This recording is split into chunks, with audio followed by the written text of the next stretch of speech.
Sejumlah warga berusaha membalikan posisi mobil yang terguling di Jalan Yosudarso Koja, Jakarta Utara setelah menabrak separator bus Transjakarta yang berada di sisi kanan jalan Rabu siang. Mobil yang dikendarai seorang wanita ini melaju kencang dari arah Tanjung Priok mengarah Kelapa Gading, Jakarta Utara. Dan diduga pengemudi hilang kendali hingga menabrak separator bus Transjakarta. Pengendara minibus berhasil selamat dan tidak ada korban jiwa, namun kendaraan mengalami kerusakan dan langsung dibawa ke Satuan Laka Lantas wilayah Jakarta Utara. Jadi dia ceritanya begitu kan lagi ada macet. Nah, dia nggak lagi pas agak kenceng dikit di batu tengah ini ada bebatuan. Nah, lalu dia nabrak langsung jungkir balik ke kiri, ambil ke kiri dia. Nah, soalnya di sini juga nggak cuma sekali ini doang dia kejadian. Oh, artinya dia nabrak separator busway, Bang ya? Iya, Bang. Langsung terbalik? Terbalik, Bang. Terus gimana? Adapun imbas dari kecelakaan tunggal ini membuat arus lalu lintas sempat alami penumpukan kendaraan. Dari Jakarta, Sofyan Firdaus, iNews melaporkan.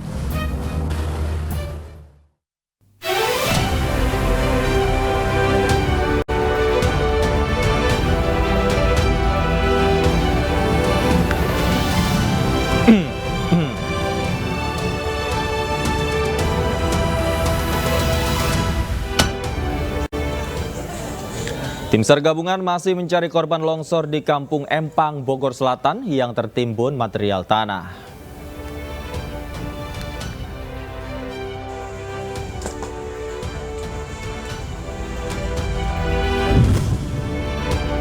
Menkominfo dicecar 26 pertanyaan terkait dugaan korupsi pembangunan BTS 4G.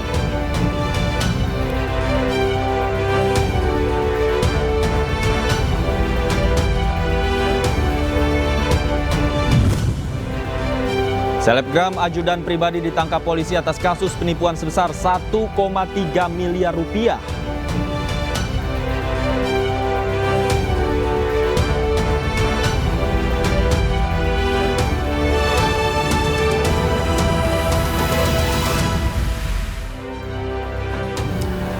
Halo, selamat sore pemirsa, demikian tadi berita pilihan iNews sore hari ini bersama saya Davi Pratama. Pemirsa, tim SAR gabungan masih mencari korban longsor yang tertimbun material tanah di Kampung Empang, Bogor Selatan, Jawa Barat. Sementara itu petugas KAI terus berupaya memperbaiki rel yang menggantung akibat bantalan longsor.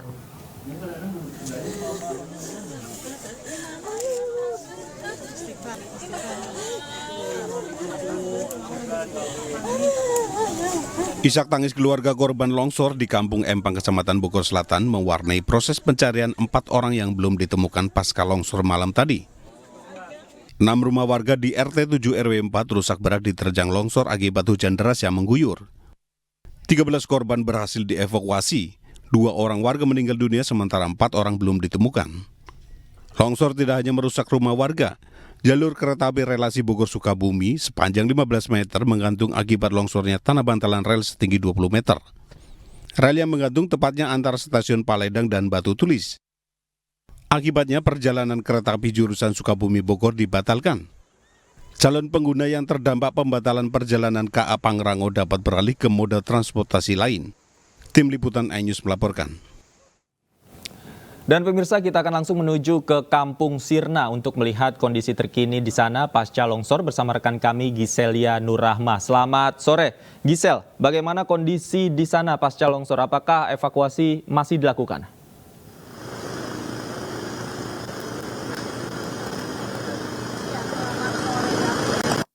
Saat ini proses evakuasi atau pencarian dari keempat korban tertimbun longsor di Kampung Sirnasari, Kelurahan Empang, Kecamatan Bogor Selatan masih terus dilakukan oleh petugas gabungan yang terdiri dari BPBD Kota Bogor, TNI, Polri, Damkar Kota Bogor, SAR gabungan dan juga relawan kemanusiaan.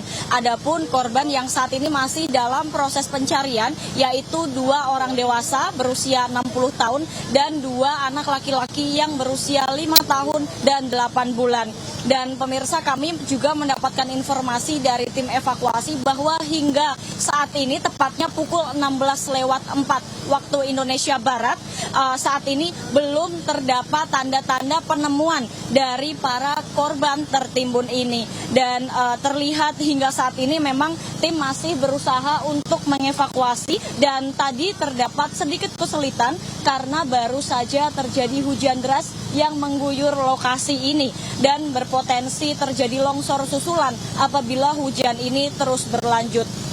Davi dan juga pemirsa, atas peristiwa ini diketahui sebanyak 6 rumah warga tertimbun dengan 17 korban, di mana diantaranya 11 orang selamat, 2 orang meninggal dunia, yakni 1 dewasa dan 1 balita, sementara 4 orang sisanya masih dalam pencarian.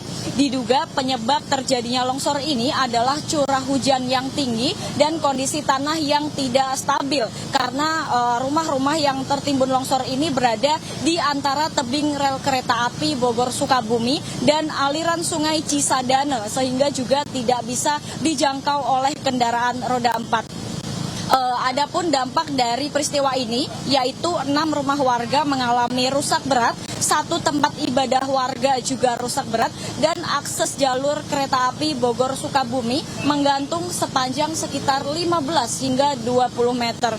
Dan pemirsa, saat ini terlihat di layar kaca Anda bahwa proses evakuasi dilakukan secara manual karena memang kondisi jalan untuk menuju titik longsor ini tidak memungkinkan petugas untuk menggunakan atau untuk membawa alat-alat yang berat. Sementara itu warga yang terdampak kini diungsikan ke Rusunawa Menteng Asri dan SMP 9 Bogor dan sudah mendapatkan bantuan berupa sembako, pakaian layak pakai dari Dinas Sosial Kota Bogor.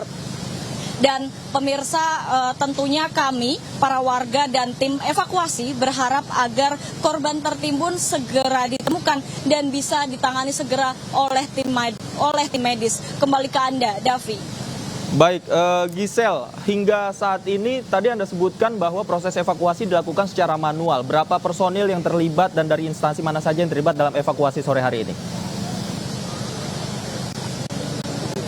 Ya, baik Davi, kami mendapatkan informasi bahwa terdapat lebih dari 200 personil yang turun tangan untuk membantu proses evakuasi, di mana petugas ini terdiri dari petugas gabungan yang terdiri dari BPBD Kota Bogor, TNI, Polri, Damkar Kota Bogor, SAR gabungan, dan juga relawan kemanusiaan. Dan memang saat ini terlihat di belakang saya terdapat lebih dari 100 relawan yang sudah turut membantu untuk mengevakuasi para korban yang masih dalam proses pencarian dan tertimbun di longsor pagi ini. Kembali ke Anda, Davi. Baik, terima kasih Giselia Nurrahma melaporkan langsung dari lokasi longsor Kampung Sirnasari, Bogor, Jawa Barat. Selamat bertugas kembali. Pemirsa, Menteri Komunikasi dan Informatika Johnny G. Plate selesai menjalani pemeriksaan sebagai saksi terkait kasus dugaan korupsi pembangunan BTS 4G. Plate diperiksa selama 6 jam. Dalam pemeriksaan pada hari ini, Menkominfo Johnny G. Plate dicecar 26 pertanyaan selama 6 jam. Pemeriksaan kedua politisi Partai Nasdem ini masih sebagai saksi dalam kasus korupsi penyediaan menara BTS 4G dan infrastruktur 1 hingga 5 Bakti Kominfo tahun anggaran 2020-2022. Hingga kini Kejaksaan Agung sudah memeriksa sebanyak 6 orang saksi. 4 poin pada pemeriksaan Kejaksaan Agung hari ini, yakni tanggung jawab pengguna anggaran, perencanaan pembangunan BTS Kominfo, dugaan manipulasi kemajuan proyek, dan dugaan adik Johnny G. Plate menerima fasilitas.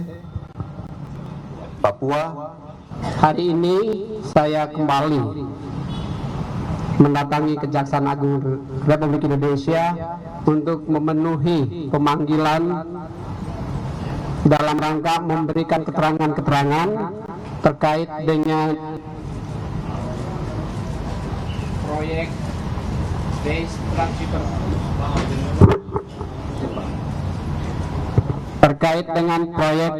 Base Transceiver Station di Kominfo.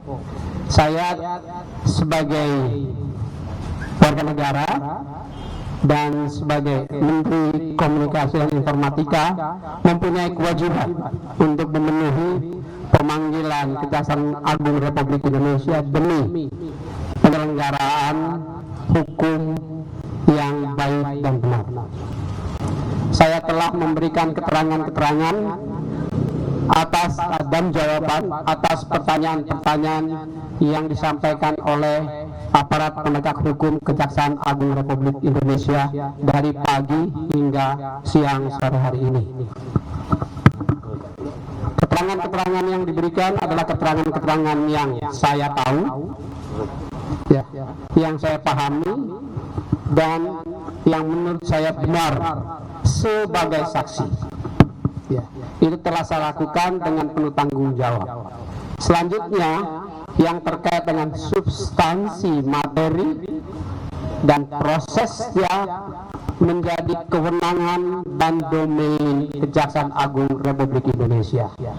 Sehingga dengan sangat menyesal saya mohon ya agar rekan-rekan media memahami bahwa saya tidak bisa melaksanakan tanya dan jawab karena ini menyangkut proses hukum yang masih panjang dan belum. Dengan posisi adiknya sesuai dengan keterangan masih kita dalami, yang jelas tidak ada sangkut pautnya sama sekali dengan pekerjaan yang bersangkutan yang saya maksud adiknya. Artinya besar kemungkinan ada kaitannya dengan jabatan yang saksi yang kita periksa pada hari ini. Pada hari ini kita melakukan pemeriksaan saksi lain sebanyak 6 orang, 1 dari Kominfo, 3 dari Bakti, dan 2 dari pihak swasta. Untuk keterangannya kita perlukan dalam rangka untuk. Sementara terkait pemeriksaan Menkominfo Johnny G. Plate, Presiden minta semua pihak menghormati proses hukum yang sedang dijalani. Ya, kita hormati. Semua proses hukum kita hormati. Semua proses hukum kita hormati. Kejaksaan Agung telah memeriksa sedikitnya 60 orang saksi, termasuk Menkominfo Johnny G. Plate dan adiknya Georgius Alex Plate dalam kasus korupsi proyek pembangunan infrastruktur BTS 4G Bakti Kominfo. Kejaksaan Agung juga menetapkan 5 tersangka dalam kasus tersebut.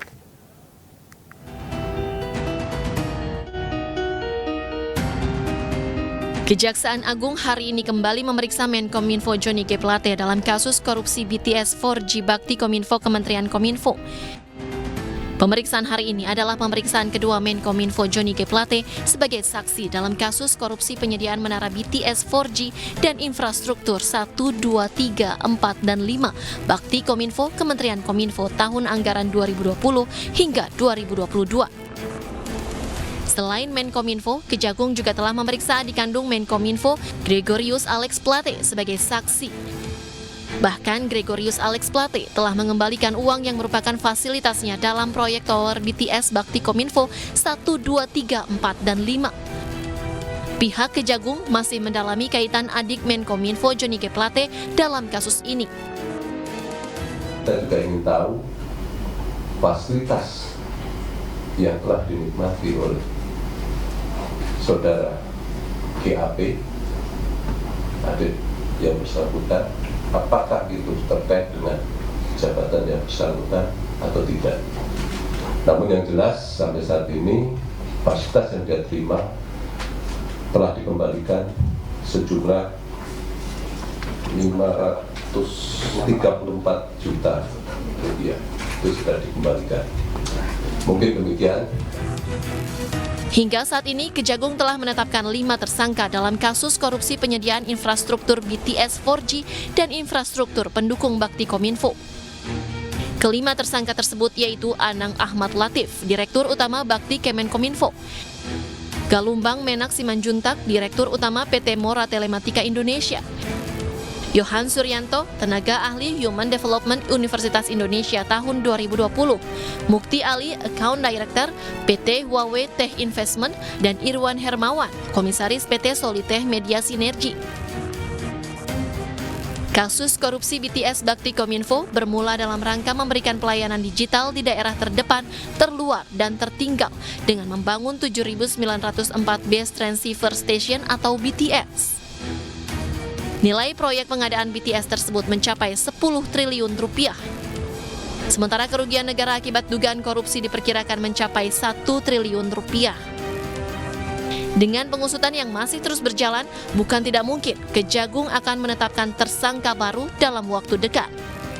Tim Liputan iNews melaporkan. Warga di Kampung Baru Tenjo, Kabupaten Bogor pagi tadi digegerkan dengan penemuan jasad yang dimutilasi dalam sebuah koper yang dibuang di pinggir jalan. iNews sore segera kembali usai jeda.